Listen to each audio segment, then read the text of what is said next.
తిరుకల్ కుండ్రంలో మార్కండేయ మహర్షి తపస్సు చేసేటప్పుడు ఆయన బాధపడినాయంట. స్వామికి అభిషేకం చేయడానికి ఏం లేదంటే అప్పుడు అక్కడ తీర్థంలో నుంచి ఒక శంకును ప్రసాదిస్తాడంట స్వామి. అది 12 సంవత్సరాలకి ఇప్పటికీ ఒకసారి శంకు దొరుకుతుంది, కనిపిస్తుంది. అయ్యవారు వచ్చేసి వేదగిరీశ్వరుడు, అమ్మవారు వచ్చేసి త్రిపుర సుందరి పేరు. ఎంతో అద్భుతమైన పేరు.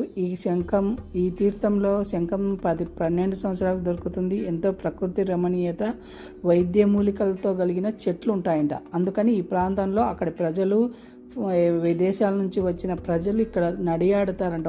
ఒక నెల రోజులు, ఒక 15 రోజులు, 20 రోజులు అట్లా నడియాడితే వాళ్ళకి ఆ గాలి వల్ల జబ్బులు నయమై మంచి ఆరోగ్యము, ఏదైనా మానవ జీవితంలో ఎన్నో కోరికలు ఉంటాయి. అవన్నీ స్వామి ఎంతో అద్భుతమైన నీళ్ళలు చేసినాడు. చాలా కింద ఒక టెంపుల్, పైన ఒక పెద్ద టెంపుల్, అట్లా 2 టెంపుల్ ఉంటాయి ఇక్కడ పక్షులది. నెక్స్ట్